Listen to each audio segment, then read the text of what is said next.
आज अपन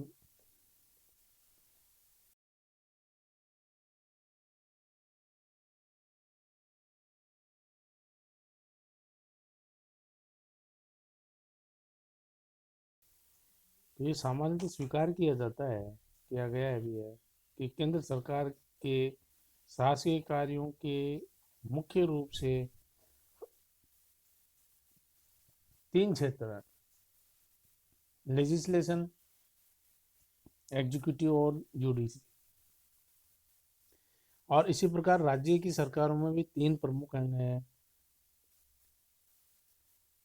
शक्ति पृथक्करण के सिद्धांत के अनुसार इन तीनों शक्तियों तथा उनके कार्यों को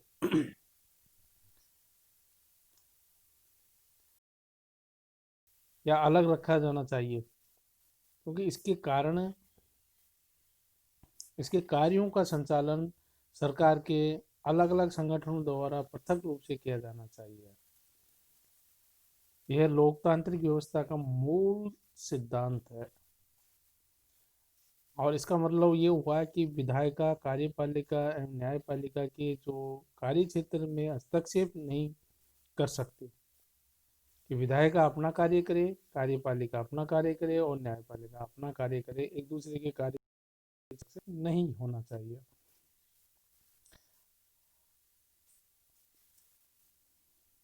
तो न्यायपालिका विधायिका और कार्यपालिका के कार्य क्षेत्र में हस्तक्षेप नहीं करे, और दूसरे रूप में कि विधायिका है वो कार्यपालिका और न्यायपालिका के कार्य क्षेत्र में किसी प्रकार का हस्तक्षेप नहीं होना चाहिए, और कार्यपालिका विधायिका और न्यायपालिका में किसी प्रकार का हस्तक्षेप नहीं करे, क्योंकि इनका जुडिक्शन है, क्षेत्राधिकार है, कार्य का जो विभाजन किया गया है वो अलग अलग नेचर के हिसाब से अलग अलग कार्य किए दिए गए हैं। शक्ति पृथक्करण का सिद्धांत समय समय पर विभिन्न प्रक्रियाओं से हुआ है, और इसके प्लेटो तथा एरिस्टोल रचनाओं को देखते हुए में मिलता है। और ये अभी की बात नहीं है, 16वीं 17वीं शताब्दी में फ्रांस के जो दार्शनिक जॉर्ज बॉन्डिंग एवं ब्रिटेन की राजनीति शास्त्र से पृथक शास्त्री लोग के शक्ति पृथक्करण के सिद्धांत पर भी अपने मत प्रकट किए हैं। लेकिन मोंटेक्यू के ने तो सर्वप्रथम यही व्यवस्थित और वैज्ञानिक रूप से अपने भी स्वयं की जो उन्होंने किताब लिखी थी उसमें भी ये, और उस किताब का नाम था विधियों की भावना, में सन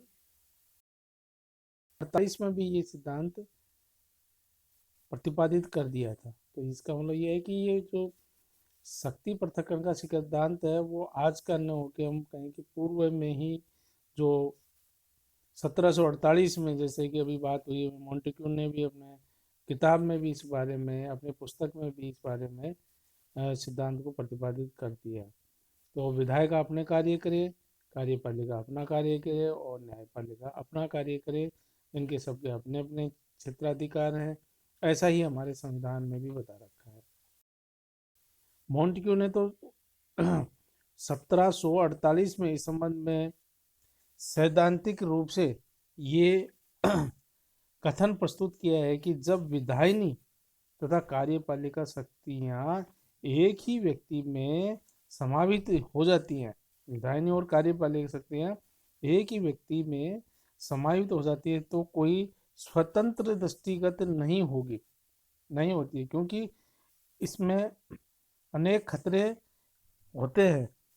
उदाहरण के लिए हम कहें कि भाई एक निरंकुश शासक की यातनापूर्ण विधि का निर्माण करता है, और या फिर ये कहें कि विधि की संरचना करता है तो उसे यातनापूर्ण तरीके से लागू करता है, तो ऐसी स्थिति में स्वतंत्रता और जो संस्थाओं की स्वायत्तता की बात है वो नहीं रह सकती। और इसका ये भी कह सकते हैं कि इससे क्या होगा, विकास है वो रुक जाएगा।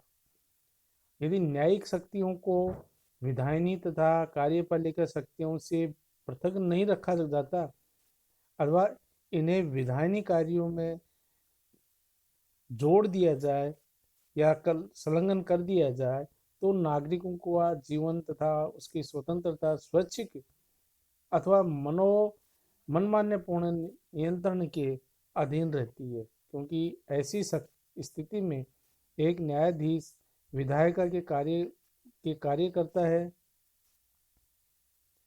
यदि वह न्यायपालिका शक्तियों से एक रूप या ये कहें कि एक समरूप में हो जाता है तो न्यायाधीश हिंसक तथा शोषक की तरह काम करने लग जाता है। अतः इन्होंने कहा कि लॉर्ड एटकिन ने भी इस परिप्रेक्ष्य में ये कहा है कि शक्ति भ्रष्टाचार को जन्म देती है तथा पूर्ण शक्ति संपूर्ण भ्रष्टाचार को जन्म देती है। 18वीं शताब्दी में फ्रांस में संपूर्ण शासक की सत्ता होती थी और जैसा आपको पता होगा लुईस अष्टम ने भी अपने मनमानी और स्वेच्छाचारी शक्तियों के लिए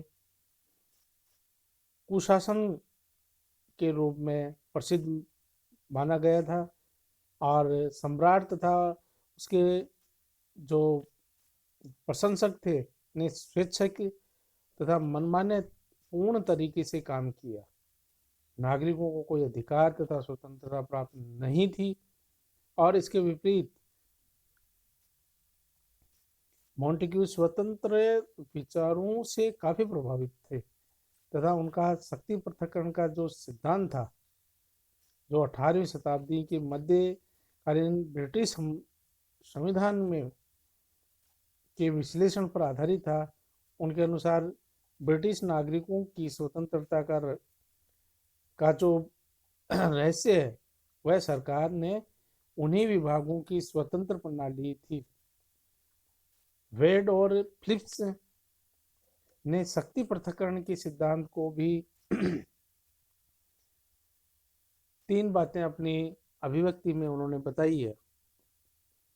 एक ही व्यक्ति को सरकार के तीनों अंगों में से एक से अधिक अंगों में काम नहीं करना चाहिए। उन्होंने कहा कि दूसरों के में हस्तक्षेप नहीं करो, अपना कार्य में ही रखना चाहिए और एक को दिए भी नहीं जाते।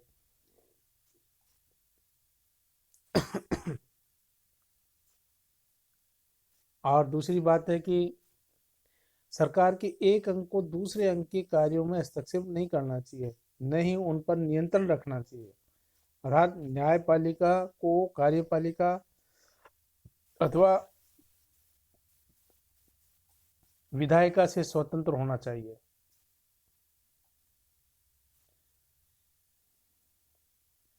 तीसरी बात उन्होंने कही है कि सरकार के एक अंग को दूसरे अंग के कार्य का संचालन नहीं करना चाहिए, अर्थात दूसरों के कार्यों में हस्तक्षेप नहीं करना चाहिए, ये कहा है। और इससे क्या होगा, मॉन्टेग्यू ने ये तो कहा है कि इससे प्रशासनिक विधि तथा सरकार के कार्यों के विकास पर व्यापक प्रभाव पड़ता है। शक्ति पृथक्करण के सिद्धांत की इंग्लिश में या ये कहेंगे इंग्लिश या इंग्लैंड या फिर अमेरिका विधिवेताओं ने भी इंग्लैंड के या अमेरिका के विधिवेताओं ने भी काफी प्रशंसा की है। और ब्लैक स्टोन ने तो अपनी पुस्तक इंग्लैंड की विधियों पर टिप्पणी में जो 1765 में उन्होंने जो एक किताब पर मतलब लिखी थी उसमें ये भी कहा है कि